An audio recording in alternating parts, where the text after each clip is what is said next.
Praise the Lord అండి. అందరు బాగున్నారు అనుకుంటున్నా. ఈరోజు grace church Friday evening healing సర్వీస్కి ఆన్లైన్లో జాయిన్ అవుతున్న వాళ్ళందరికీ వెల్కమ్ చెప్తున్నాము. స్తోత్రం ప్రభా, స్తోత్రం నాయన తండ్రి. ప్రభా, ఇంతవరకు మళ్ళీ కాచి కాపాడినందుకు వందనాలు ప్రభా. నాయన తండ్రి, మాతో మీరు నాయన తండ్రి మీరు మాట్లాడబోతున్నందుకు వందనాలు. స్తోత్రం నాయన తండ్రి.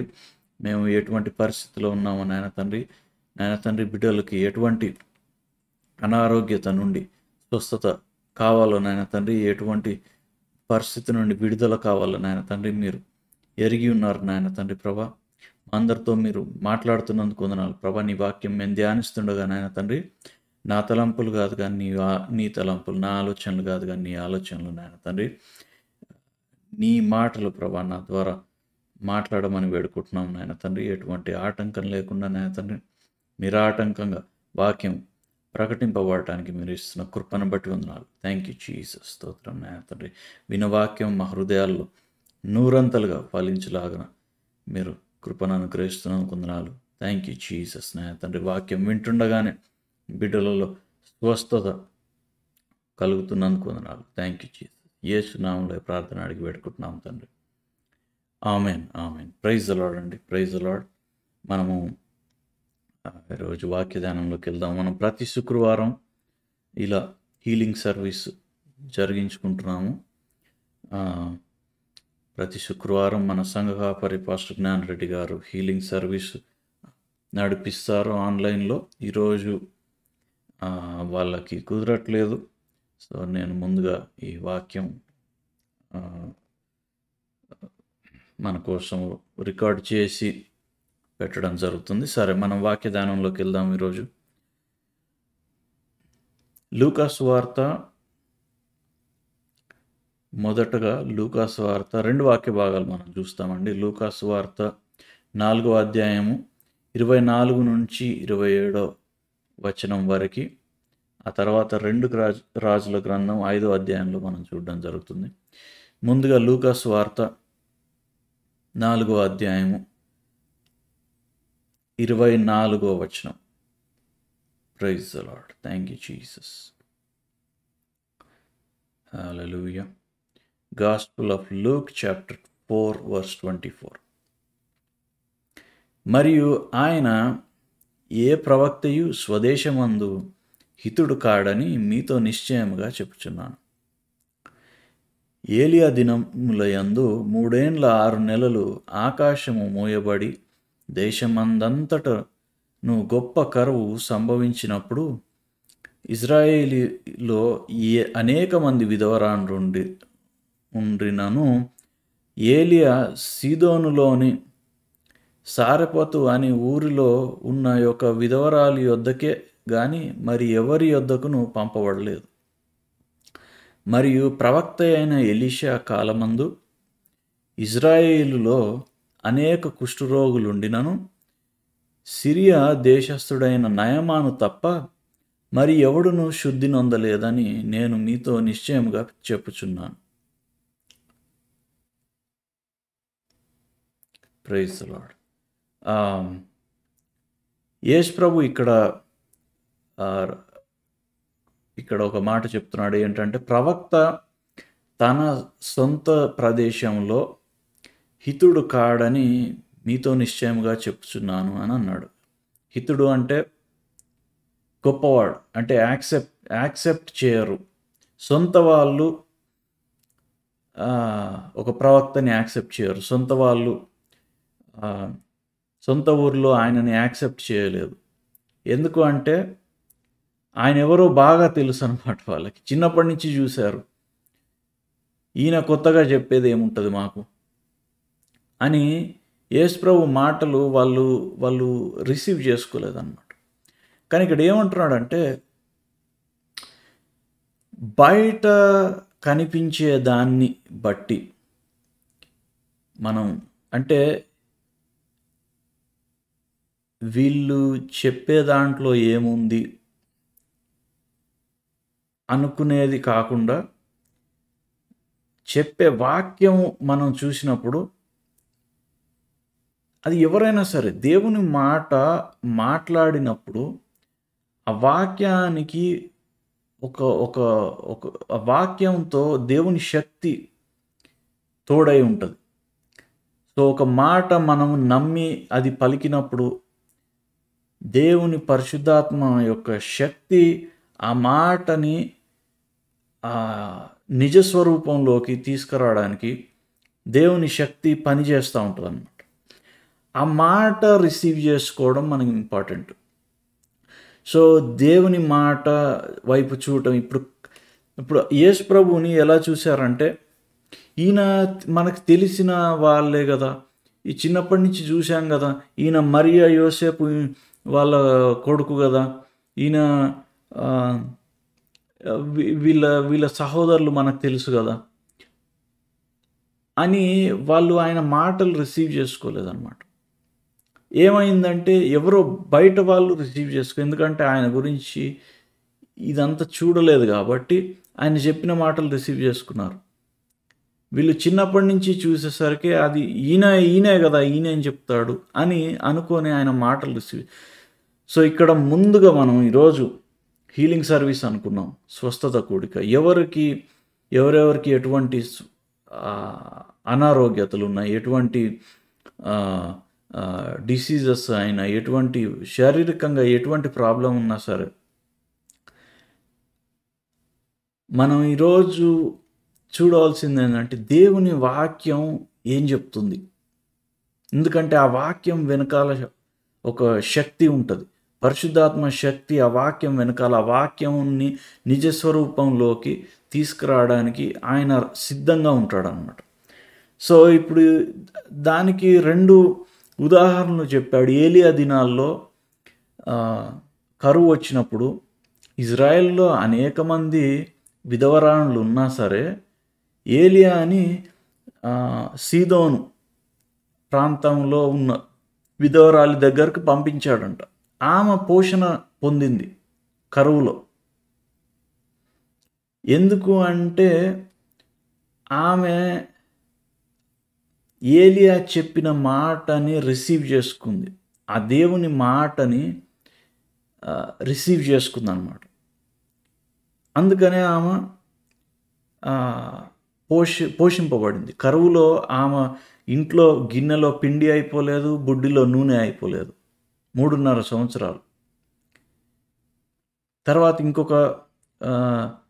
ఇంకొక ఉదాహరణ చెప్తున్నాడు. ఇంకొక ఉదాహరణ ఏంటంటే, మరియు ప్రవక్త అయిన ఎలీషా కాలమందు ఇజ్రాయెల్లో అనేక కుష్ఠరోగులుండినను సిరియా దేశస్థుడైన నయమాను తప్ప మరి ఎవడునూ శుద్ధి నొందలేదని నేను మీతో నిశ్చయముగా చెప్తున్నాను. ఎలీషా కాలంలో కూడా చాలామంది కుష్ఠరోగులు ఉన్నారంట ఇజ్రాయేలులో కుష్ఠరోగులు ఉన్నా సరే సిరియా దేశస్థుడైన నయమాను తప్ప మరి ఎవడునూ శుద్ధి నొందలేదని నేను మీతో నిశ్చయంగా చెప్తున్నాను. ఎందుకు శుద్ధి నొందాడు ఆయన? ఇప్పుడు కొంతమంది స్వస్థతలు పొందుకుంటూ ఉంటారు, కొంతమంది ఆశీర్వాదాలు పొందుకుంటూ ఉంటారు, కొంతమంది దేవుని దగ్గర నుంచి పొందుకుంటూ ఉంటారు. కొంతమందికి పొందుకోవడం కష్టంగా ఉంటుంది. అది మనం అంటే ఒకళ్ళు గ్రేట్, ఇంకొకళ్ళు కాదు, లేదంటే ఒకళ్ళకి గొప్ప విశ్వాసం ఉంది, అబ్బా వాళ్ళు గ్రేట్ అని చెప్పుకోవడమా, లేకపోతే ఏంటి ఇక్కడ సీక్రెట్ ఏంటి? ఇక్కడ 2 ఉదాహరణలు యేసుప్రభు చెప్పాడు.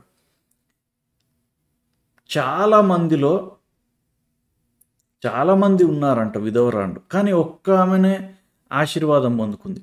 చాలామంది కుష్ఠరోగులు ఉన్నారంట, కానీ ఒక్కడు శుద్ధుడయ్యాడంట. ఏంటి వాళ్ళ సీక్రెట్ ఏంటి? ఇప్పుడు మనం పొందుకొని చాలామంది లాగా ఉండాలా, లేకపోతే పొందుకున్న ఆ ఒక్కళ్ళలాగా ఉండాలా? ఆ ఒక్క విధవరాణులాగా, ఆ ఒక్క కుష్ఠరోగి స్వస్థపడ్డ ఆ ఒక్క కుష్ఠరోగిలాగా ఉండాలా? యేసుప్రభు ఇక్కడ మనకు ఒక క్లూ ఇస్తున్నాడు అన్నమాట. ఎలా మనం దేవుని దగ్గర నుంచి పొందుకోవచ్చు అని ఒక క్లూ ఇస్తున్నాడు. ఎలా పొందుకోవచ్చు? Thank you Jesus. హల్లెలూయా. సరే, మనము చూద్దాం నయమాను ఎలా శుద్ధుడయ్యాడు.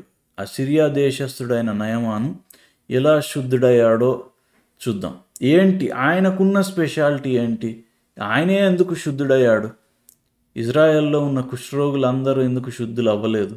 చూద్దాం.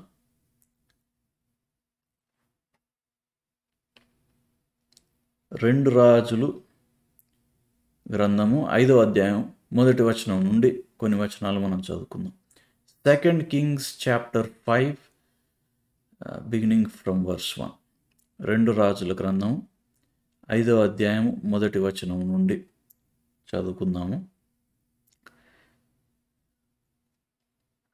సిరియా రాజు సైన్యాధిపతి అయిన నయమాను అనునొకడు ఉండెను.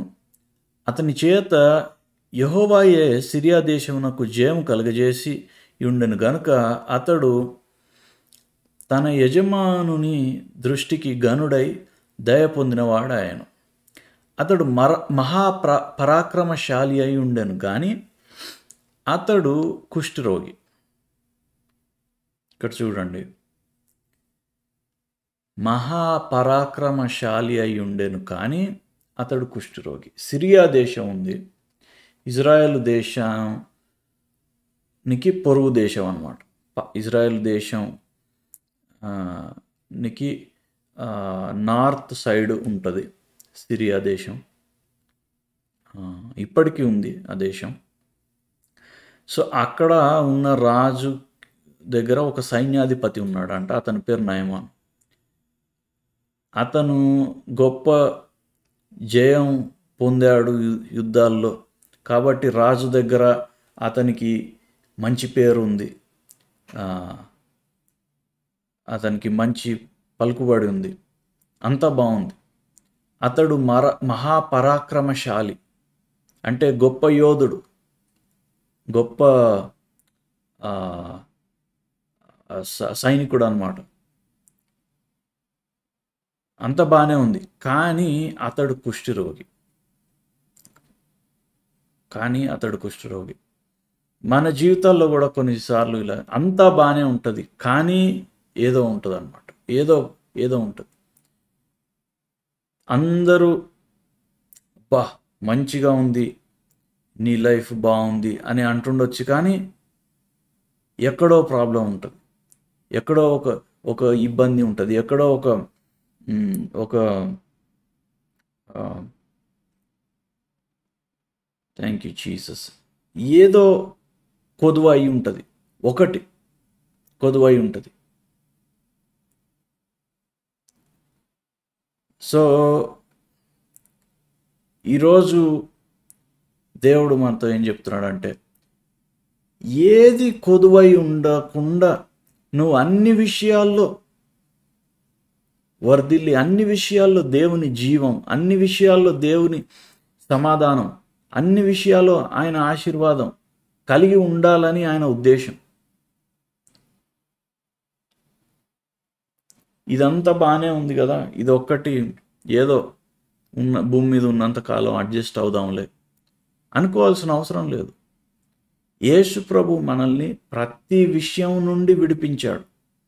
ప్రతి సాతాను తీసుకొచ్చే ప్రతి రోగము నుండి, ప్రతి అనారోగ్యత నుండి మనల్ని విడిపించాడు. ఏది వదిలిపెట్టలేదు యేసు ప్రభు, అన్నిట్లోంచి మనల్ని విడిపించాడు. మనం ఏ విషయంలో అయినా స్వస్థత పొందుకోవచ్చు ఈరోజు, ఏ విషయంలో అయినా ఆశీర్వాదం పొందుకోవచ్చు ఈరోజు. Praise the Lord. Thank you Jesus. సామెత ఉంటుంది కదా, ఎద్దున్నోడికి బుద్ధి ఉండదు, బుద్ధిన్నోడికి ఎద్దు ఉండదు అని సామెత ఉంటుంది. అలా ఉండక్కర్లేదు. నీకు ఎద్దు ఉంది కానీ బుద్ధి లేదా? బుద్ధి కోసం ప్రార్థన చేస్తే బుద్ధి ఇస్తాడు ఆయన. జ్ఞానము, తెలివి, సర్వ సంపదలు ఆయన యందు గుప్తంలా ఉన్నాయంట. బుద్ధి ఉంది కానీ ఎద్దు లేదా? ఎద్దు కూడా ఆయనే ఇస్తాడు నీకు. యేసుక్రీస్తు మహిమైశ్వర్యం నందు నీ ప్రతి అవసరత తీర్చబడుతుంది. ఏ విషయంలో కొదువై ఉండాల్సిన అవసరం లేదు. Praise the Lord. సో చూద్దాం ఏం జరిగిందో చూద్దాం. 2వ వచనం. సిరియనులు గుంపు గుంపులుగా బయలుదేరి ఇజ్రాయేలు దేశం మీదికి పోయి ఉండిరి. వారచ్చట నుండి ఒక చిన్నదాన్ని చెరగొని తేగా అది నయమాను భార్యకు పరిచారం చేయుచుండెను. సో వాళ్ళు యుద్ధాలు చేసినప్పుడు ఇజ్రాయెల్ దేశం నుండి కొంతమందిని బానిసలుగా తెచ్చుకున్నారు. అందులో ఒక ఒక ఒక అమ్మాయి ఉందంట. ఒక అమ్మాయి ఉందంట. ఆ అమ్మాయిని తీసుకొచ్చి నయమాను భార్య దగ్గర వాళ్ళు పెట్టుకున్నారన్నమాట. ఆమె దగ్గర పని చేయించుకోవడానికి పెట్టుకున్నారు. అయితే అమ్మాయి ఏం చెప్తుందంటే, అది షోమ్రోనులోనున్న ప్రవక్త దగ్గర నా ఏలిన వాడుండవలెనని నేనెంతో కోరుచున్నాను. అతడు నా ఏలిన వానికి కలిగిన కుష్ఠరోగమును బాగు చేయును అని తన యజమానురాలితో అనెను. ఆ అమ్మాయి చెప్తుంది, ఇదిగో ఇజ్రాయెల్ దేశంలో షోమ్రోను అనే ప్రదేశంలో అక్కడ ఒక ప్రవక్త ఉన్నాడు. అక్కడికి వెళ్తే నీ భర్త బాగవుతాడు, నా యజమానుడు మంచిగా అవుతాడు, కుష్ఠరోగం తగ్గిపోతుంది అని ఆ అమ్మాయి చెప్తా ఉందన్నమాట. అయితే చూద్దాం. Thank you Jesus. అయితే ఒకటి మనం గుర్తుపెట్టుకోవాలండి,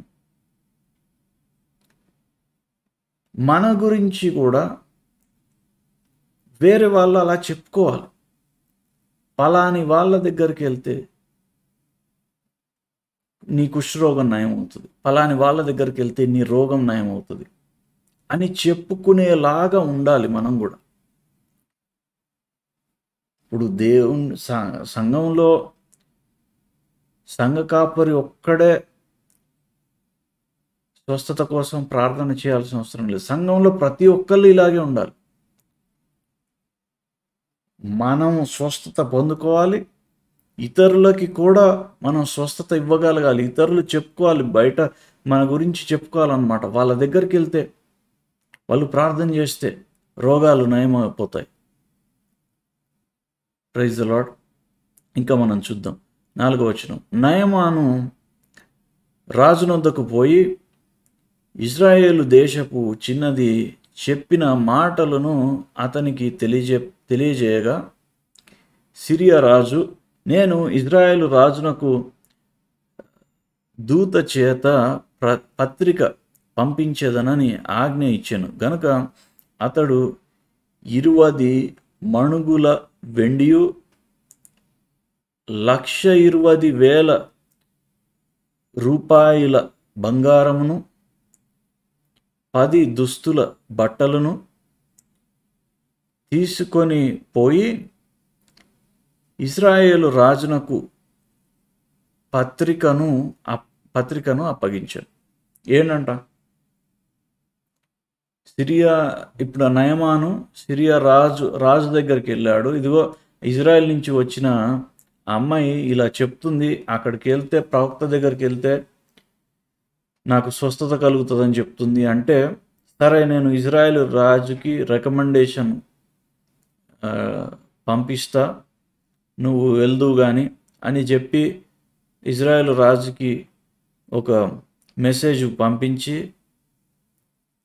ఒక లెటర్ రాసి పంపించి, వాళ్ళతో పాటు ఏం చేస్తున్నాడంటే 20 మణుగుల వెండియు 1,20,000 రూపాయల బంగారమును, అంటే విస్తారమైన బంగారము, 10 దుస్తుల బట్టలను తీసుకొని పోయి, సో ఇవన్నీ గిఫ్ట్స్ తీసుకొని పోయి అవన్నీ ఇచ్చి నీ స్వస్థత తెచ్చుకో అని పంపిస్తున్నాడు.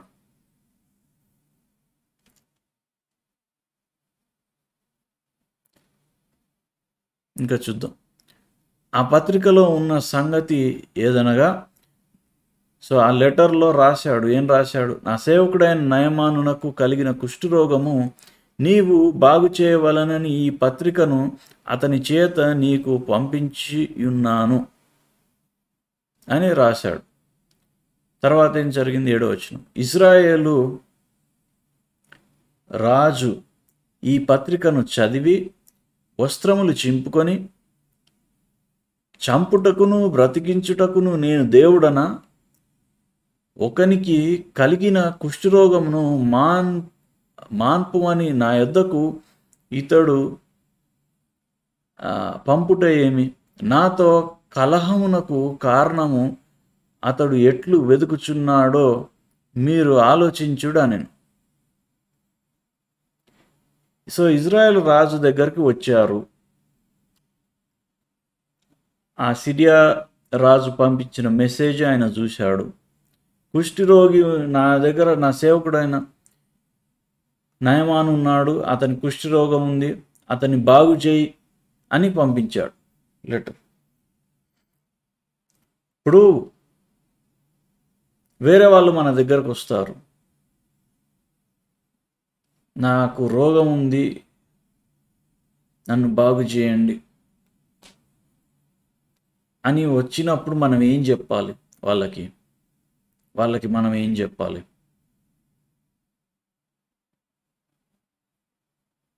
దేవుడు ఆయన చిత్తము అయితే స్వస్థపరుస్తాడు, ఆయన చిత్తం అయితే బ్రతుకుతావు, లేదంటే నువ్వు చచ్చిపోతావు అని చెప్పాలా? అమ్మో ఏ రోగమైనా పర్లేదు కానీ అమ్మో కుష్ఠరోగం అంటే చాలా పెద్దది, అది మనం ప్రార్థన చేద్దాం కానీ ఇంకా దేవుడు చేయాలి, అది ఎట్లయితుందో అని చెప్పాలా? ఇక్కడ రాజు, ఇజ్రాయేలు రాజు చెప్తున్న మాటలు అలాగే ఉన్నాయన్నమాట. ఇప్పుడు ఇజ్రాయేలు దేవుడి దగ్గర రోగం యొక్క స్వస్థత పొందుకోవాలని వాళ్ళు వచ్చారు. ఒక మాట మనం చూద్దాం.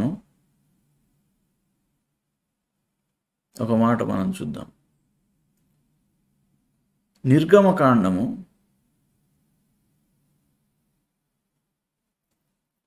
23వ వచనం, 23వ అధ్యాయము 25వ వచనం.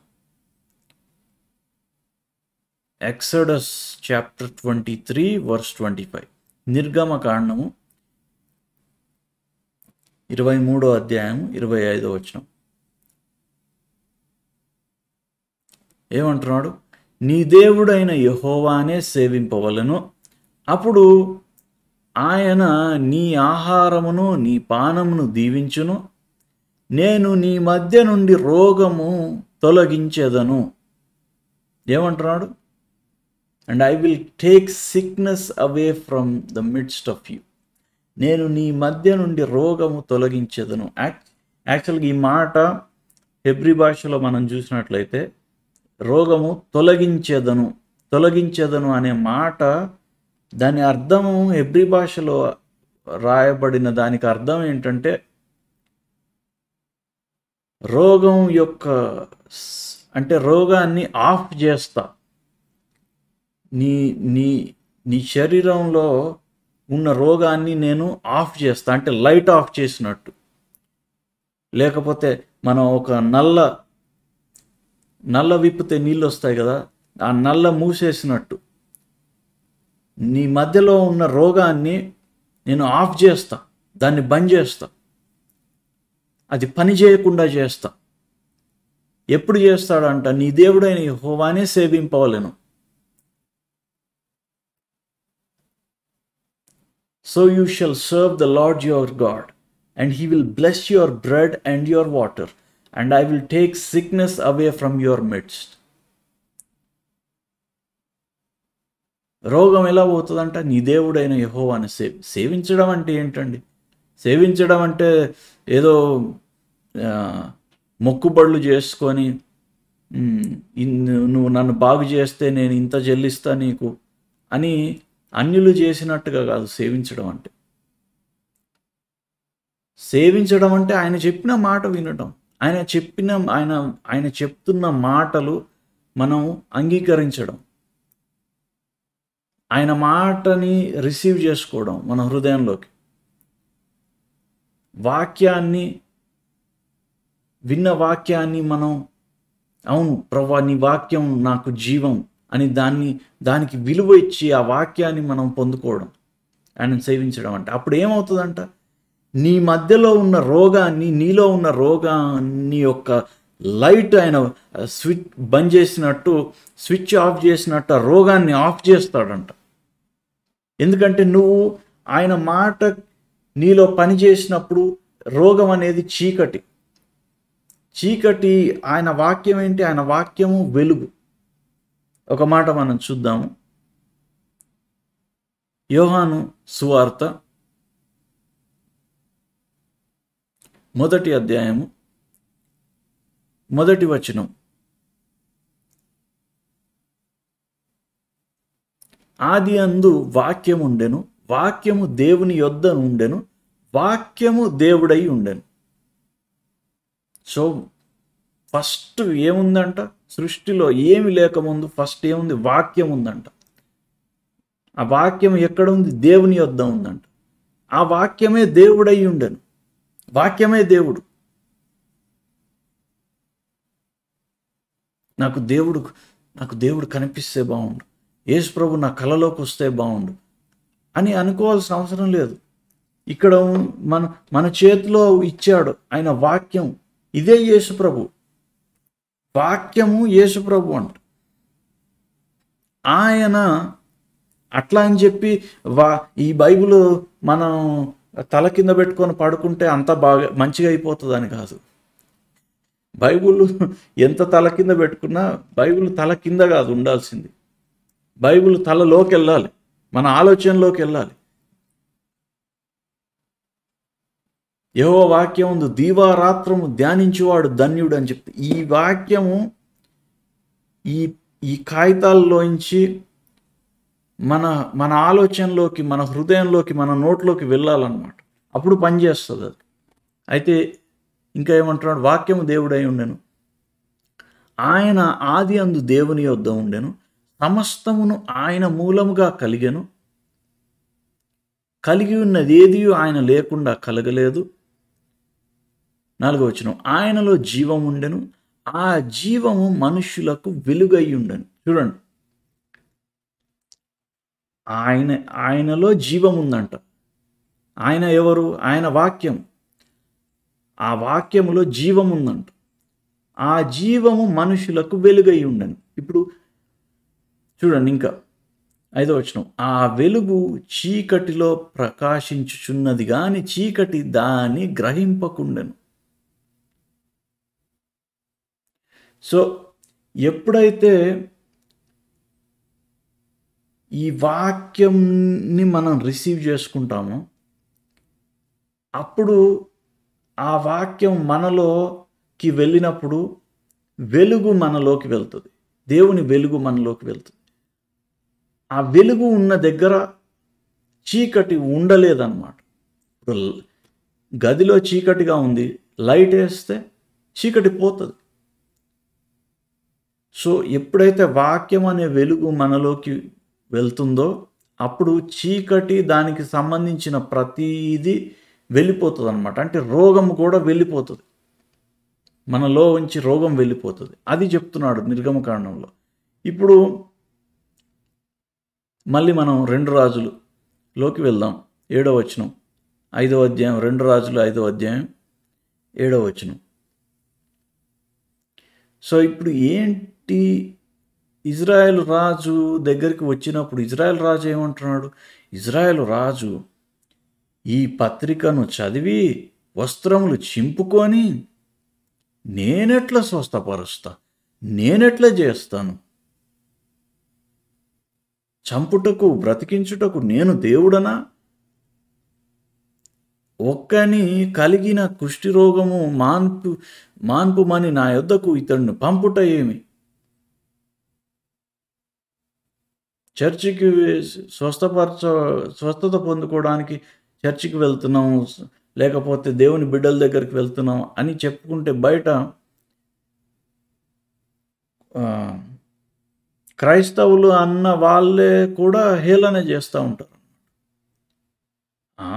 స్వస్థత ఏంటి, అప్పుడు ఏదో యేసు ప్రభు ఉన్న టైంలో జరిగాయి, ఇప్పుడు దేవుడు ఇష్టమైతే చేస్తాడు, లేకపోతే లేదు అని చెప్పేవాళ్ళు ఉన్నారు. మనం ఎలా ఉండాలంటే మన దగ్గరికి, మన ఇంట్లో కూడా ఎవరైనా రోగం ప్రార్థన చేద్దాం అని కాదు, స్వస్థత ఎలా పొందుకోవాలో ఆయన వాక్యంలో చెప్పాడు. దాన్ని మనం చేస్తే స్వస్థత పొందుకోవచ్చు. నీ శరీరంలో ఉన్న రోగానికి కూడా నువ్వు అలా ఏమో దీన్ని నయం చేసుకోవడానికి నేనేమన్నా దేవుణ్ణా అంటే, దేవుడు నీలో ఉన్నాడు, నువ్వు దాన్ని నయం చేయగలుగుతావు.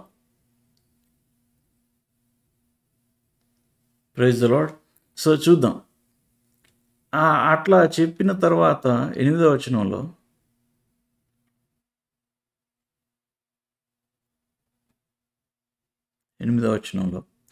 ఇశ్రాయేలు రాజు తన వస్త్రమును చింపుకొనిన సంగతి దైవజనుడైన ఎలీషాకు వినబడినప్పుడు అతడు, నీ వస్త్రములు నీవెందుకు చింపుకుంటివి? ఇజ్రాయేలులో ప్రవక్త ఒకడున్నాడని అతనికి తెలియబడినట్లు అతన్ని నా యొద్దకు రానిమ్ము అని రాజునకు వర్తమానము చేసెను. ఓకే, ఇక్కడ ఒక మర్మం ఉందండి, మనం గ్రహించుకోవాలి. ఇప్పుడు మనకి ఏదన్నా సమస్య వచ్చింది, రోగం వచ్చింది, రోగము అనే కాదు, రోగమైనా సరే, ఎటువంటి సమస్య అయినా సరే, ఇంట్లో ఏదన్నా సమస్య వచ్చింది, ఆర్థికంగా ఏదన్నా ఇబ్బంది కలిగింది, మనం పనిచేసే చోట ఏదన్నా సమస్య వచ్చింది, ఏదైనా సరే, ఏమంటున్నాడు? నువ్వు బట్టలు ఎందుకు చింపుకుంటున్నావు అంటే, నీ తల ఎందుకు బద్దలు కొట్టుకుంటున్నావు, దీంట్లోంచి నేను ఎట్లా బయటపడతా అని. ఇజ్రాయేలులో ప్రవక్త ఒకడు ఉన్నాడని అతనికి తెలియబడినట్లు అతని నా యొద్దకు రానిమ్ము. ఎక్కడికి వెళ్ళాలంట? ప్రవక్త దగ్గరికి వెళ్ళాలంట. ప్రవక్త అంటే ఏంటి? పాత నిబంధనలో కొంతమందిని దేవుడు ఎన్నుకున్నాడు ప్రవక్తలుగా, ప్రాఫెట్స్గా కొంతమందిని ఎన్నుకున్నాడు. కొత్త నిబంధన కాలంలో ప్రవక్త అంటే ఎవరు? ప్రతి ఒక్కళ్ళు ప్రవక్తే. ప్రతి దేవుని బిడ్డ ప్రవక్త కొత్త నిబంధన కాలంలో. ఎలా ప్రవక్త? ఇది పడితే అది మాట్లాడితే అప్పుడు ప్రవక్త కాదు. ప్రవక్త పని ఏంటంటే, దేవుని మాటని విని దాన్ని మనుషులకు ప్రకటించడం ప్రవక్త పని. దేవుని మాట, దేవుని వాక్యం, దేవుని దగ్గర ఆ మాట ఏంటి విని అది మనుషులకి చెప్పడం ప్రవక్త పని అన్నమాట. సో ఇప్పుడు దేవుని మాట ఏం చెప్తుంది అనే యాక్సెస్ మనకు ఉందా లేదా? ఇప్పుడు క్రైస్తవుడు అనబడిన ప్రతి దేవుని బిడ్డ, యేసు ప్రభువుని రక్షకుడుగా అంగీకరించిన ప్రతి ఒక్కళ్ళు ప్రవక్త యొక్క అభిషేకంలో వాళ్ళు అది చేయొచ్చు, ప్రవచించవచ్చు. ప్రతి ఒక్కళ్ళు ఎలా ప్రవచించడం అంటే ఏదో స్పెషల్గా దేవుడు చెప్పాల్సిన అవసరం లేదు నీకు. యేసు ప్రభు ఏం చెప్పాడు? నా గొర్రెలు నా స్వరము వింటాయి అని చెప్పాడు. సో దేవుడు ఎప్పుడు మనతో మాట్లాడుతూనే ఉంటాడు. సో ఇప్పుడు నాకు వచ్చిన ఎలా మాట్లాడతాడు? నీ గదిలోకి వచ్చి కనిపించి నీకు ఎదురుబోదురు కూర్చొని దేవుడు మాట్లాడతాడా? అలా మాట్లాడుతుండొచ్చు, కానీ దాని మీద మనం ఆధారపడలేం. దేవుడు ఎలా మాట్లాడతాడు అంటే నీ హృదయంలో మాట్లాడతాడు. దేన్ని బట్టి మాట్లాడతాడు? నువ్వు ఆల్రెడీ ధ్యానించిన వాక్యం ఉంటుంది కదా, నువ్వు వాక్యంలోంచి ఆయన సిలువను గూర్చి ఒకటి గుర్తుపెట్టుకోవాలండి, ప్రవచనం అనేది ఎప్పుడు కానీ యేసు ప్రభువుని గురించి ఉండాలి. ప్రవచనం ఎప్పుడు కానీ నీకు ఫలానా వచ్చే నెల 18వ తారీఖున నీకు ఇలా జరుగుతుంది అని చెప్పడం ప్రవచనం కాదు. ప్రవచనం అనేది ఎప్పుడు కానీ యేసు ప్రభువుని గురించిన మాట ప్రవచనం. ఇప్పుడు నీకు రోగం ఉంది, యేసు ప్రభువు సిలువలో నీ రోగాన్ని తీసుకున్నాడు అని చెప్పే మాట ప్రవచనం. సో నువ్వు ఏది మాట్లాడినా ఆ సత్యాన్ని, యేసు ప్రభువు నా రోగాన్ని సిలువ మీద వేసుకున్నాడు అనే సత్యాన్ని నువ్వు దాన్ని చూపించగలిగితే నువ్వు చెప్పే మాటల్లో అది ప్రవచనం అన్నమాట. అర్థమవుతుంది కదా? పాత నిబంధన కాలంలో ప్రవక్తలు జరగబోయే సంగతి గురించి చెప్పారు. జరగబోయే సంగతి దేని గురించి ఏది పడితే అది చెప్పలేదు. వాళ్ళు ప్రవచించిన ప్రతి మాట రాబోయే యేసు ప్రభువుని గురించి చెప్పారన్నమాట. ఇప్పుడు యేసు ప్రభువు వచ్చి తిరిగి పునరుత్థానం అయిన తర్వాత మనం కొత్త నిబంధన కాలంలో ఉన్నాం.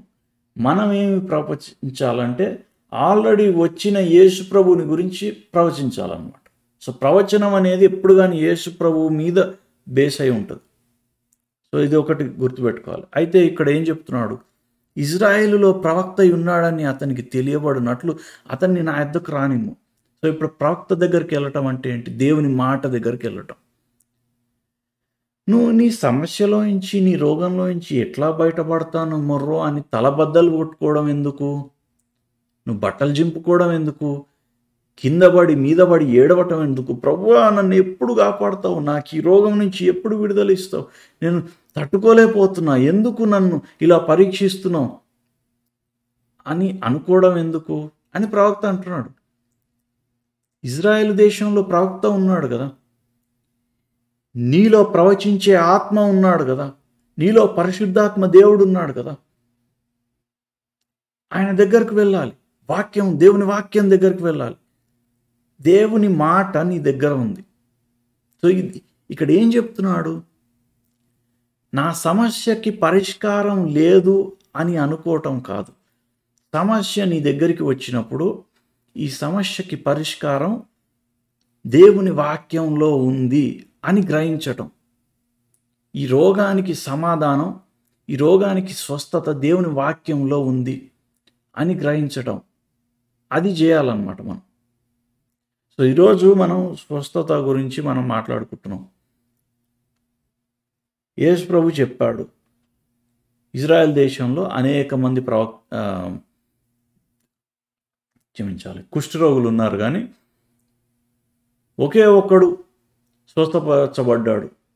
ఏంటి వాడిలో స్పెషాలిటీ ఏంటి? దాని గురించి మనం చూస్తున్నాం. ఎందుకంటే వాళ్ళు ఎలా పొందుకున్నారో చూడగలిగితే మనం కూడా పొందుకోవచ్చు కదా. అందుకనే వాక్యం ఉంది, అందుకనే ఈ సంగతులన్నీ వాక్యంలో రాయబడ్డాయి. వాళ్ళు ఎలా పొందుకున్నారో చూస్తే మనకు కూడా అర్థమవుతుంది ఎలా పొందుకోవాలి. సో అది మనం చూస్తున్నాం అన్నమాట. సో ఇప్పుడు చెప్పాడు, అతన్ని నా దగ్గరికి పంపియండి అని ఎలీషా. నయమాను గుర్రములతోనూ రథముతోనూ వచ్చి ఎలీషా ఇంటి ద్వారము ముందర నిలిచి ఉండగా. ఇప్పుడు చూడండి, ఇప్పుడు సరే మనం చదువుదాం, ఏం జరిగిందో చదువుదాం. వచ్చాడు, ఎలీషా ఇంటి దగ్గరికి వచ్చాడు నయమాను, రథాలు గుర్రాలు ఎక్కి, విఐపి కదా. ఇప్పుడు సైన్యాధిపతి, సిరియా దేశంలో సైన్యాధిపతి అంటే ఆర్మీ కమాండర్, ఆయనకి ఒక మంచి పలుకుబడి ఉంటుంది వాళ్ళ దేశంలో. వచ్చాడు ఎలీషా ఇంటి ముందుకు వచ్చాడు. అయితే ఏం జరిగింది? 10వ వచనం. ఎలీషా, నీవు యోర్దాను నదికి పోయి 7 మార్లు స్నానము చేయుము, నీ ఒళ్ళు మరలా బాగై నీవు శుద్ధుడవగుదు అని అతనితో చెప్పుటకు ఒక దూతను పంపెను. దూత అంటే దేవదూత కాదు, దూత అంటే మెసెంజర్. అతని దగ్గర ఉన్న ఒక సర్వెంట్ని పంపించాడు అనమాట. పంపించి ఏం చెప్తున్నాడు ఎలీషా అంటే, యోర్దాను నదిలోకి వెళ్ళి 7 సార్లు స్నానం చేయమని అతనికి చెప్పాడు. చెప్తే నువ్వు బాగవుతావు, నువ్వు శుద్ధుడవుతావు, నీ కుష్ఠరోగం పోతుంది అని చెప్పాడు. అంటే ఇప్పుడు మరి ఈరోజు మనకి ఏదన్నా స్వస్థత కావాలంటే ఇప్పుడు ఇజ్రాయెల్కి వెళ్ళి యోర్దాను దేశంలో ఉన్న యోర్దాను నదిలో స్నానం చేయాలన్న ఈ మాట అర్థం.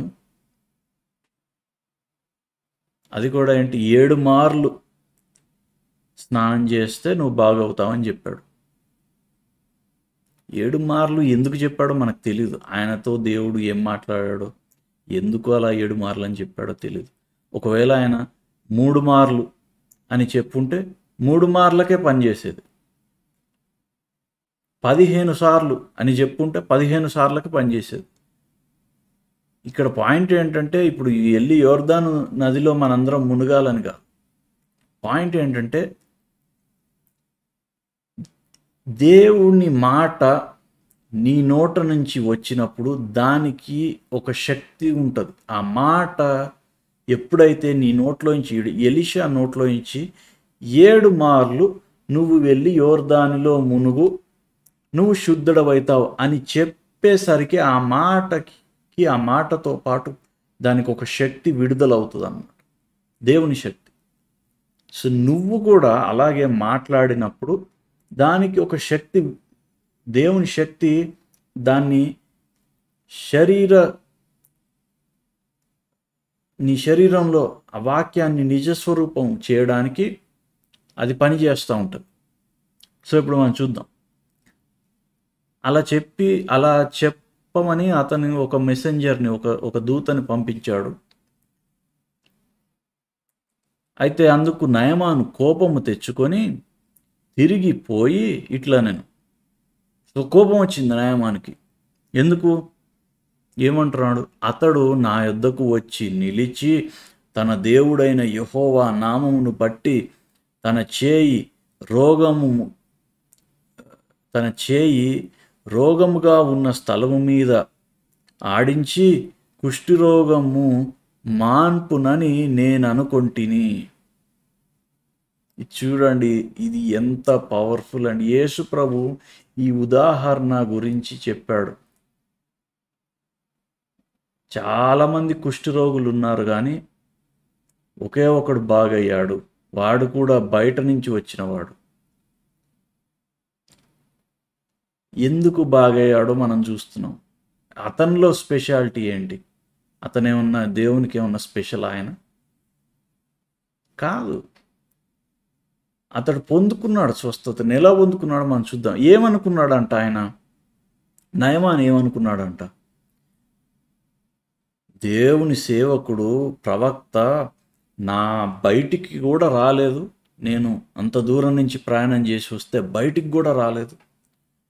అసలు నేనేమనుకున్నా, బయటికి వచ్చి నిలబడి తన దేవుడైన యెహోవా నామమును బట్టి తన చేయి రోగముగా ఉన్న నా స్థలము మీద ఆడించి, ఇదిగో దేవుని సేవకుడు వచ్చి తన చేయి, ఇదిగో నాకు నా ఒంట్లో బాగాలేదు, నా ఊపిరితిత్తులు ప్రాబ్లం ఉంది, లేకపోతే నా కిడ్నీలు ప్రాబ్లం ఉంది, నా కడుపులో బాగాలేదు, లేదంటే నాకు తలనొప్పిగా ఉంటుంది, లేదంటే నా కీళ్ళ నొప్పులు ఉన్నాయి, ఇదిగో నాకు దేవుని సేవకుడు వచ్చి, దైవజనుడు వచ్చి నా మీద చేతులు పెట్టి కూడా ప్రార్థన చేయలేదు. ఇప్పుడు ఎవరో వచ్చి చేతులు పెట్టి ప్రార్థన చేస్తే మనం స్వస్థ పొందుకుంటామంటే, ఇప్పుడు మధ్యరాత్రి నీకు ఏదో అవుతుంది అయినప్పుడు ఎవరో వచ్చి నీ మీద చేతులు పెట్టడానికి ఎవరు ఉండరు. ఇక్కడ ఏం చెప్తున్నాడు? సింపుల్ వే, అన్నిటికంటే ఈజీగా, సులువుగా నువ్వు స్వస్థత ఎలా పొందుకోవాలో చెప్తున్నాడు. అట్లా జరుగుతుందని నయమాన్ అనుకున్నాడు.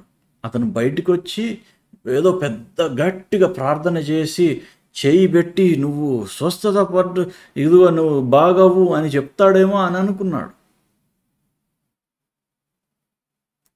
కానీ ఏం జరిగింది? కానీ అతనేం చెప్పాడు? ఎలీషా ప్రవక్త ఏం చెప్పాడు? ప్రవక్త బయటికి కూడా రాలేదు. ఏం పంపించాడు బయటికి? దూతను పంపించాడు. దూతతో ఏం పంపించాడు? మాటను పంపించాడు.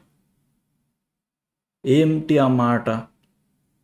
నువ్వు వెళ్ళి యోర్దానులో మునిగితే 7 సార్లు మునిగితే నువ్వు శుద్ధుడు అవుతావు, నువ్వు బాగైపోయినట్టే వెళ్ళిపో అని చెప్పాడు. సో తన మాటని పంపించాడు. Okay, thank you Jesus. ఒక మాట మనం చూద్దాము.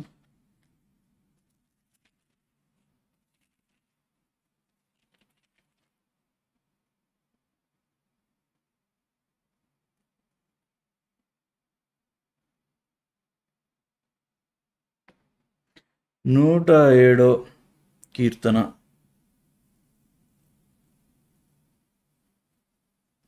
107వ కీర్తన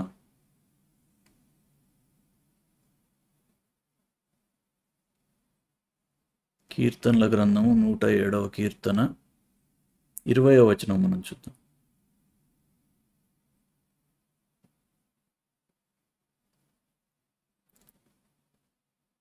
చూడండి ఏం చెప్తుంది వాక్యం ఇక్కడ.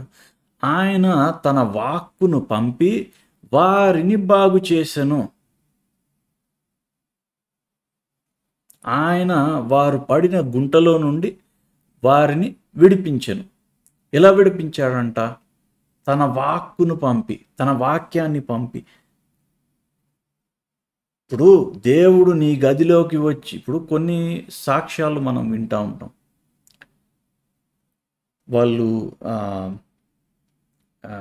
యూనో చాలా కష్టమైన పరిస్థితిలో ఉండొచ్చు ఒక్కొక్కళ్ళ పరిస్థితి, కానీ వాళ్ళు దేవుడికి మొరపెట్టుకున్నప్పుడు అద్భుత రీతిగా కొన్నిసార్లు దైవజనులు ప్రార్థన చేసి ఉండొచ్చు, కొన్నిసార్లు అసలు యేసు ప్రభు వాళ్ళకి దర్శనంలో కనిపించి ఉండొచ్చు. అట్లా రకరకాలుగా స్వస్థత పొందుకున్నామని, విడుదల పొందుకున్నామని సాక్ష్యాలు వింటూ ఉంటాం. మంచిదే, అవి అలా జరుగుతాయి కూడా.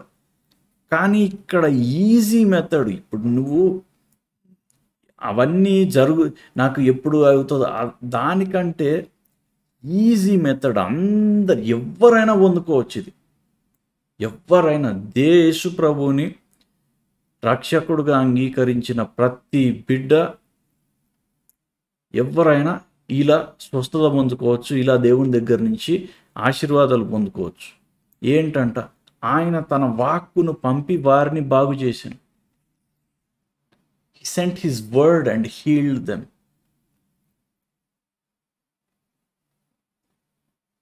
సో అట్లా ఎలీషా వాక్యాన్ని పంపించాడు బయటికి. కానీ నయమాను మొదట ఏమనుకున్నాడంటే, అరే బయటికి కూడా రాలేదు, నేను అంత దూరం నుంచి వస్తే కనీసం బయటికి వచ్చి నా మీద చేతులు పెట్టి ప్రార్థన చేయలేదు, ఈయన ఏం దేవ సేవకుడు అని కోపం వచ్చిందంట. కోపం వచ్చి వెళ్ళిపోయాడంట. కానీ ఇంకా ఏమంటున్నాడు 12వ వచనం, దమస్కు నదులైనను అబానాయును ఫర్పరును, అంటే ఆ నదుల పేర్లు అనమాట. అబానాయు, ఫర్పరు అనే నదులు ఇజ్రాయెలు దేశంలోని నదులన్నింటికంటే శ్రేష్టమైనవి కావా? వాటిలో స్నానము చేసి శుద్ధి నొందలేనా అని అనుకొని రౌద్రుడై తిరిగి వెళ్ళిపోయాను. ఈయన నదిలో మునగమని చెప్తాడు. నేను మా దేశంలో ఉన్న నదిలో మునగలేకనా? పాయింట్ అది కాదు. నదిలో మునగటం పాయింట్ కాదు. దేవుని దగ్గర నుంచి ఒక మాట వచ్చింది, ఆ మాట నువ్వు రిసీవ్ చేసుకుంటావా లేదా? దేవుని దగ్గర నుంచి, నీ స్వస్థత విషయంలో దేవుని దగ్గర నుంచి ఒక మాట వచ్చింది. ఆయన వాక్కు నువ్వు పంపి వారిని బాగు చేసింది, మాట వచ్చింది. ఆయన పొందిన దెబ్బల చేత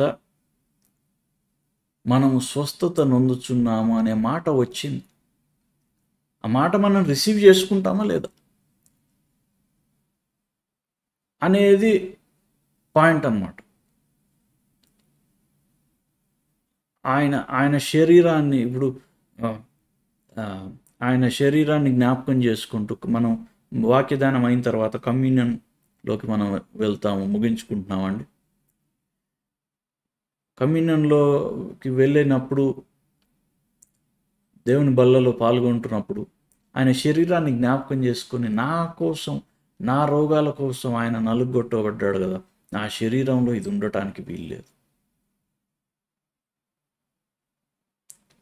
అని నువ్వు దాన్ని రిసీవ్ చేసుకోవాలి. రిసీవ్ చేసుకొని ఎలాగైతే నువ్వు మాట విడుదల చేసినప్పుడు దాని వెనకాల శక్తి, దేవుని శక్తి పనిచేస్తుందని గ్రహించాలి. నీ శరీరంతో నువ్వు చెప్పాలి, శరీరమా నువ్వు స్వస్థత పొందుకో. తలనొప్ప, జలుబ, దగ్గ, నువ్వు చెప్పాలి, నువ్వు బయటికి వెళ్ళు, నా శరీరంలో నువ్వు ఉండటానికి వీల్లేదు. ఈ శరీరం దేవుని ఆలయం, ఇందులో చీకటికి సంబంధించిన ఏది ఉండటానికి వీల్లేదు అని నువ్వు వెలుగుని పంపించాలి అక్కడికి. ఇప్పుడు క్యాన్సర్ ట్రీట్మెంట్ చేస్తారండి. క్యాన్సర్ ట్రీట్మెంట్ చేస్తున్నప్పుడు ఆ యొక్క క్యాన్సరు ఎక్కడైతే ఉందో ఆ గడ్డలాగా ఉంటే దాన్ని బాగు చేయడానికి, అంటే దాన్ని తీసేయడానికి రేడియేషన్ చేస్తారు. కీమోథెరపీ తెలుసు కదా మనందరికీ. రేడియేషన్ అంటే ఏంటి? ఒక బాగా పవర్ఫుల్ వెలుగుని అక్కడికి దాని మీద దాంట్లోకి పంపిస్తారు. పంపించినప్పుడు అదేమవుతుందంటే అది కరిగిపోతూ ఉంటుంది ఆ గడ్డ. అది మొత్తం పోయేదాకా దాన్ని ఆ థెరపీ రేడియేషన్ చేస్తూ ఉండాలి. కానీ దానికి ఎన్నో సైడ్ ఎఫెక్ట్స్ ఉంటాయి. ఒకవేళ నయమైనా కూడా ఎన్నో సైడ్ ఎఫెక్ట్స్ ఉంటాయి. తల నిండా ఎంటుకలు పోతాయి, బాడీలో చాలా పార్ట్స్ పని చేయకుండా అయిపోతుంది, అట్లా అవుతుంది. దేవుని వాక్యము వెలుగులో ఏ సైడ్ ఎఫెక్ట్స్ ఉండవండి. ఎందుకంటే ఆయన ప్రేమ అయి ఉన్నాడు. ఆయన నిన్ను నాశనం చేయటానికి రాలేదు. ఆయన వెలుగు నీ మీద ప్రకాశించినప్పుడు ప్రతి చీకటి తొలగిపోతుంది నీ జీవితంలోంచి. అందుకని ఏం చేయాలంటే, ఎక్కడైతే ఇప్పుడు ఏది చిన్నదైనా సరే దగ్గు ఉంటే దగ్గుతో వారం రోజులు బాధపడే కంటే దగ్గుకి చెప్పాలి. దేవుని వాక్యం చెప్పే అలాంటిది నీకు ఉంది, అలాంటి ఎబిలిటీ నీకు ఉంది. వాక్యం పంపించాలి దగ్గు దగ్గరికి, గొంతులోకి పంపించాలి. గొంతు, నువ్వు స్వస్థత పొందుకున్నావు. దగ్గు, నువ్వు నా శరీరంలో నుంచి వెళ్ళిపో అని చెప్పాలి. దాని మీద కోపం తెచ్చుకోవాలన్నమాట. ఎందుకంటే అది చీకటికి సంబంధించి, అది నీ శరీరంలో ఉండడానికి వీల్లేదు. నువ్వు వాక్యం పంపించినప్పుడు ఆ ప్రాబ్లం దగ్గరికి అది నయం అవుతుంది, బాగా అవుతుంది. అది అట్లా ఏదైనా సరే, నీ బాడీలో ఏది ప్రాబ్లం ఉన్నా సరే, ఇతరులను కూడా మనం అలానే స్వస్థపరచవచ్చు. దేవుని వాక్యాన్ని పంపించి, వాళ్ళ ప్రాబ్లం దగ్గరికి దేవుని వాక్యాన్ని పంపించి, వాళ్ళతో యేసు ప్రభువుని గురించిన శిలువ కార్యం గురించి వాళ్ళకి చెప్పి, దేవుని వాక్యాన్ని పంపించి, రోగమా ఇతన్ని నువ్వు విడిచి వెళ్ళిపో అని చెప్పొచ్చు అన్నమాట. సరే, ఇంకా ఏమండి, అతను వెళ్ళిపోయాడు. మా దేశంలో నదులు లేవా, ఇంత దూరం వస్తే బయటికి కూడా రాలేదు అని చెప్పి వెళ్ళిపోయాడు. అయితే అతని దాసులలో ఒకడు వచ్చి, నాయనా, ఆ ప్రవక్త ఏదైనా ఒక గొప్ప కార్యము చేయుమని నియమించిన ఎడల నీవు చేయకుందువా? అయితే స్నానం చేసి శుద్ధుడు కమ్మను మాట దానికంటే మేలు కదా అని చెప్పినప్పుడు, అయితే అతని దాసులలో ఒకతను, ఇతని దగ్గర కొంచెం మంచి దాసులు ఉన్నారండి. సిరియా దేశంలో ఉన్నప్పుడు ఆ దాసి ఏం చెప్పింది, అక్కడికి వెళ్ళు నువ్వు బాగవుతావు అని చెప్పింది. ఇక్కడికి వచ్చినప్పుడు దాసుడు ఏం చెప్తున్నాడు, నువ్వు అతను ఏదన్నా గొప్ప పని చెప్పాడు అనుకో, నువ్వు మోకాళ్ళ మీద ఇక్కడి నుంచి 2 కిలోమీటర్లు నడు, అప్పుడు నువ్వు శుద్ధుడు అవుతావు. లేదంటే నువ్వు నువ్వు మొక్కుబడి కింద నువ్వు గుండు కొట్టించుకో అని చెప్తే నువ్వు శుద్ధుడు అవుతావు. లేదంటే ఇంకేదన్నా నువ్వు చెయ్యి అని చెప్తే నువ్వు శుద్ధుడు అవుతావు అని చెప్పి ఉంటే నువ్వు చేసేవాడివి కదా. స్నానం చేయమన్నంత మాటకి ఎందుకు నువ్వు ఈజీ కదా ఏముంది దాంట్లో అని అతనితో చెప్తున్నాడు అన్నమాట. అంటే ఇక్కడ ఏంటంటే దేవుని దగ్గర స్వస్థత పొందుకోవడం చాలా ఈజీ అండి. దేవుని దగ్గర ఆశీర్వాదం పొందుకోవడం చాలా ఈజీ. దేవుని దగ్గర పొందుకోవడం చాలా ఈజీ. నిన్ను ఏదో చేయమన్నాడు ఆయన. నా మాట విను అంటాడు అంతే.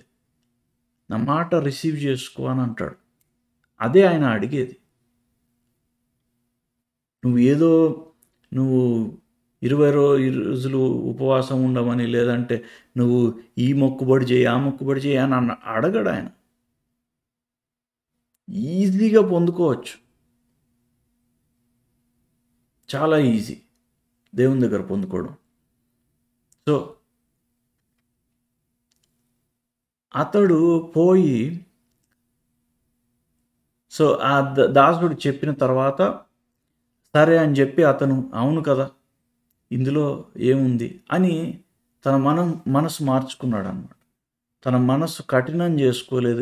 ఫస్ట్ కఠినం చేసుకొని వెళ్ళిపోతున్నాడు, కానీ దాసుడు చెప్పినప్పుడు విని అవును కదా ఇందులో ఇంత కష్టమేముంది, నేను వెళ్ళి స్నానం చేయమనే కదా ఆయన చెప్పింది, నదిలో మునగమనే కదా ఆయన చెప్పింది, సరే వెళ్దాం పోయిందేముంది అని చెప్పి ఆ మాటని అప్పుడు రిసీవ్ చేసుకున్నాడు అన్నమాట. ఆ మాటని రిసీవ్ చేసుకున్నాడు. అతడు పోయి దైవజనుడు చెప్పినట్లు యోర్దాను నదిలో 7 మార్లు మునుగగా. ఇప్పుడు చూడండి మాట యొక్క పవరు ఎలా ఉంటుందో చూడండి. అతడు పోయి యోర్దాను నదిలో 7 మార్లు మునుగగా. ఇప్పుడు ప్రవక్త నోట్లో నుంచి వచ్చిన మాట ఏంటి? నువ్వు యోర్దాను నది దగ్గరికి వెళ్ళి 7 మార్లు మునిగిన తర్వాత నువ్వు శుద్ధుడు అవుతావు అని చెప్పాడు. ఇప్పుడు ఏంటి? అతడు పోయి దైవజనుడు చెప్పినట్లు దేవుని మాట చెప్పినట్లు, దేవుని వాక్యము చెప్పినట్లు యోర్దాను నదిలో 7 మార్లు మునుగగా. ఆయన చెప్పింది ఏంటి? ప్రవక్త చెప్పిన మాట ఏంటి? 7 మార్లు మునుగమని. ఈయన ఎన్నిసార్లు మునిగాడు? 5 సార్లు మునిగి ఏం కావట్లేదే అని బయటికి వచ్చాడు అనుకో.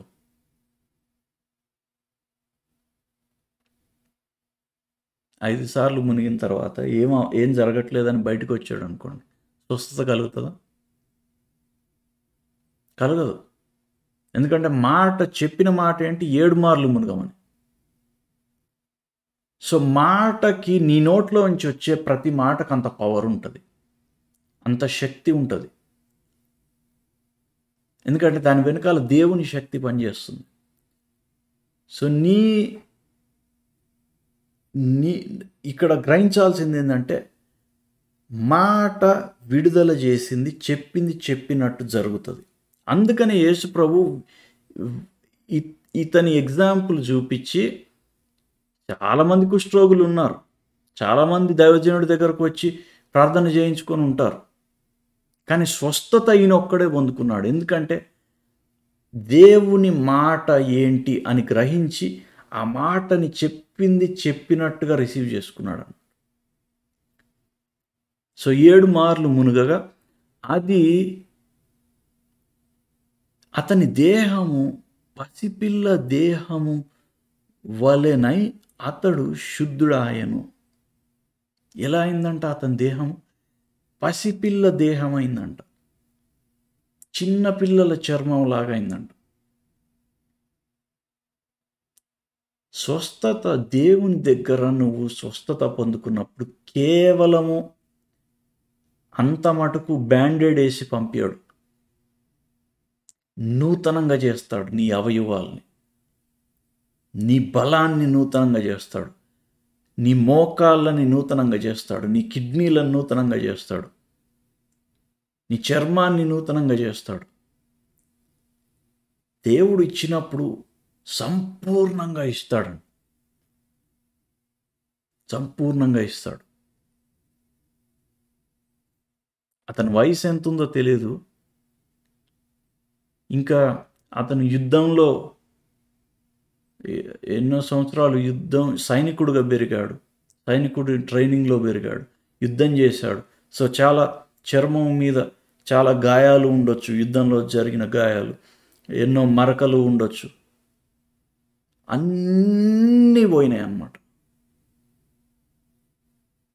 సో నీకు కూడా చాలా గాయాలు అయి ఉండొచ్చు, బయట లోపల నీ హృదయంలో కూడా చాలా గాయాలు అయి ఉండొచ్చు. దేవుని మాట రిసీవ్ చేసుకున్నప్పుడు అన్నీ ఆయన తీసేస్తాడు. తీసేసి పసిపిల్ల దేహము వలె అతడు శుద్ధుడాయ. ముగించుకుంటున్నామండి. Praise the Lord. అప్పుడు అతడు తన పరివారంతో కూడా దైవజనుని దగ్గరకు తిరిగి వచ్చి అతని ముందర నిలిచి, చిత్తగించుము, ఇజ్రాయేలులోనున్న దేవుడు తప్ప లోకమంతటి అందును మరి ఒక దేవుడు లేడని నేను ఎరుగుదును. ఇప్పుడు నీవు నీ దాసుడైన నా యొద్ద బహుమానము తీసుకొనవలసినదని అతనితో చెప్పగా, ఎలీషా, ఎవని సన్నిధిని నేను నిలబడి ఉన్నానో ఇజ్రాయేలు దేవుడైన ఆ యెహోవా జీవము తోడు నేనేమి తీసుకొన్నని చెప్పెను. నయమాను అతనిని ఎంతో బతిమాలినను అతడు ఒప్పుకొనకపోయాను. సో ఎలీషా ఏమంటున్నాడంటే, నువ్వు దేవుని దగ్గరికి వచ్చావు, ఆయన నీకు ఉచితంగా చేస్తున్నాడు. నువ్వు ఇచ్చే కానుకని బట్టి చేయట్లేదు, నువ్వు సంఘంలో ఎంత ఇస్తున్నావన్న దాన్ని బట్టి చేయట్లేదు. నువ్వు దేవుని పని కొరకు విత్తే దాని పట్ల దాని ఆశీర్వాదం వేరే ఉంటుంది. కానీ నువ్వు ఇచ్చినందుకు ఆయన నిన్ను ఆశీర్వదించట్లేదు. నువ్వు ఇచ్చినందుకు ఆయన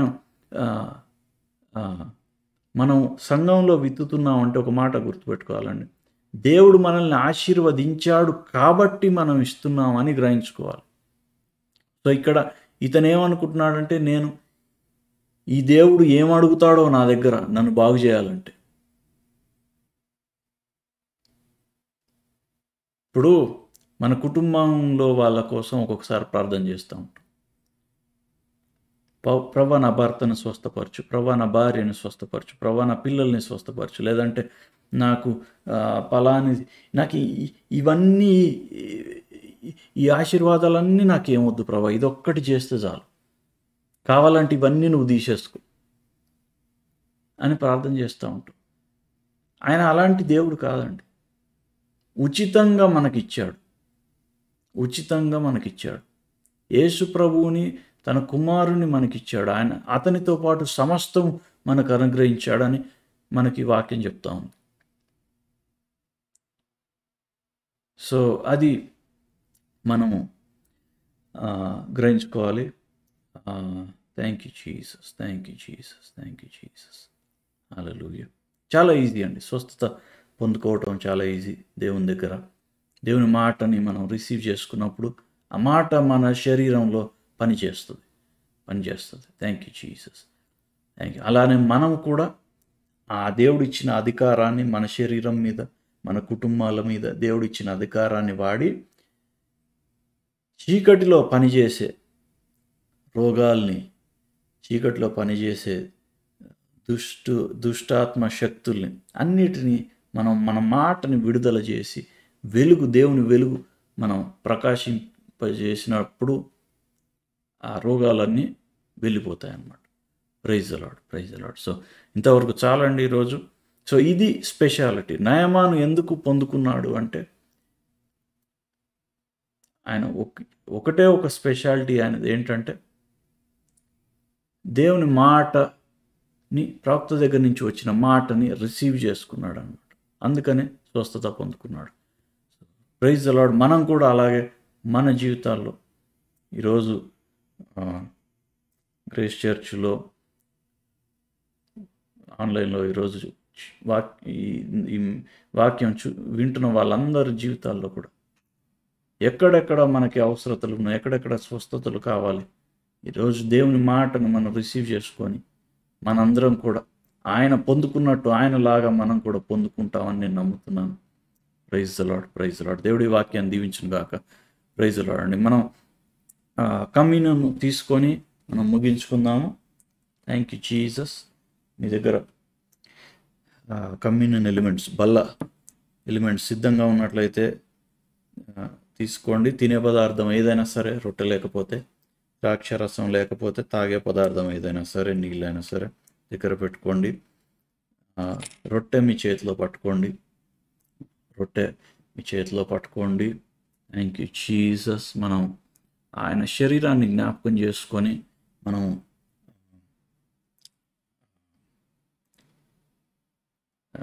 ఆయన శరీరాన్ని జ్ఞాపకం చేసుకొని మనం ఆయన కృతజ్ఞతలు చెప్పి రొట్టెను మనం తీసుకుందాం. స్తోత్రం ప్రభా. నువ్వు నా శరీరంలో ఉన్న రోగాల కోసం నాయన తండ్రి ప్రభా, నువ్వు సిలువ వేయబడ్డావు, నీ శరీరం చీల్చబడింది, నీ శరీరం గాయాలతో నింపబడింది. నువ్వు పొందిన గాయాలలో మాకు స్వస్థత కలదు నాయన. యేసయ్యా, మా రోగాలన్నీ, మా వ్యసనాలన్నీ నీ శరీరం మీద వేసుకున్నావు, మా దరిద్రం అంతా నీ శరీరం మీద వేసుకున్నావు ప్రభా. నువ్వు మా రోగాలు తీసేసుకున్నావు కాబట్టి ఈ రోగం మా శరీరంలో ఇప్పుడు ఉండటానికి వీల్లేదు నాయన. యేసు నామములో ప్రతి రోగాన్ని కొట్టివేస్తున్నాం, ప్రతి కలతని కొట్టివేస్తున్నాం, ప్రతి గాయాన్ని కొట్టివేస్తున్నాం. స్వస్థత యేసు నామములో కలుగును గాక. Thank you Jesus, thank you Jesus, thank you Jesus. శరీరాన్ని మనం తీసుకుందామండి.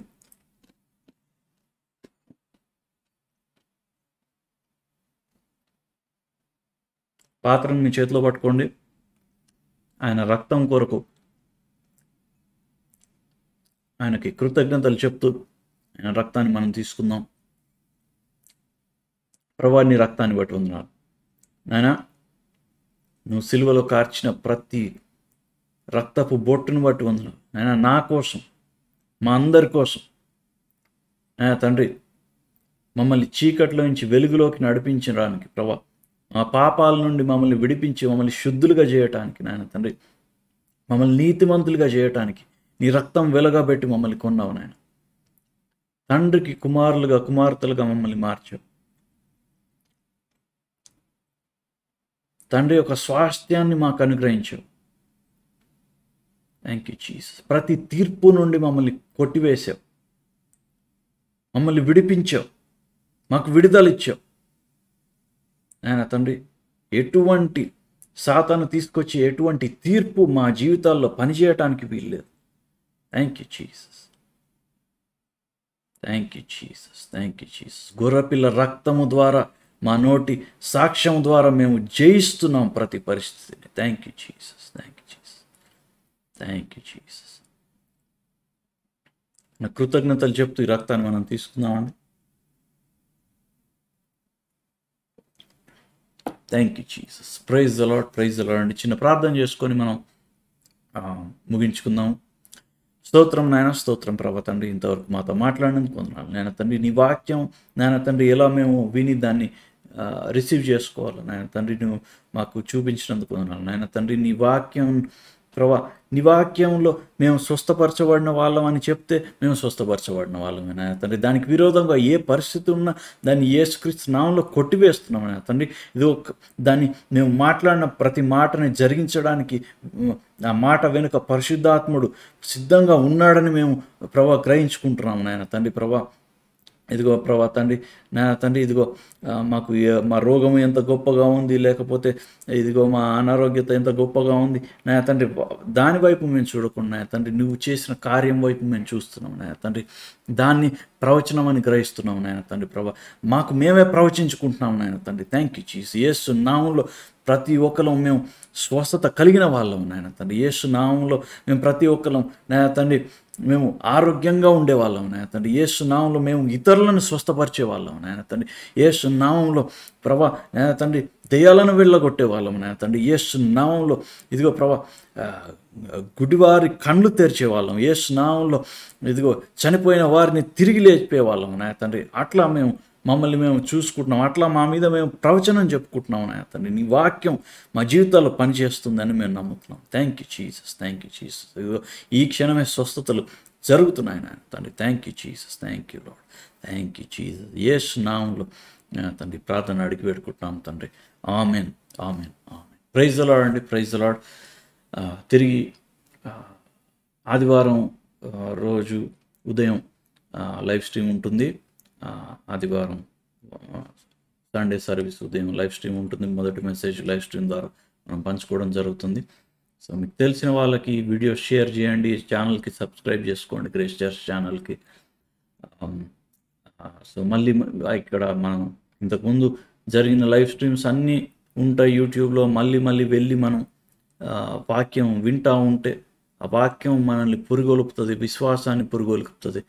మనకి దేవుడు మనతో మాట్లాడుతూ ఉంటాడు. సో అది జ్ఞాపకం ఉంచుకోండి. తిరిగి మనం ఆదివారం కలుసుకుందాం. అంతవరకు సెలవు అండి. Praise the Lord, praise the lord.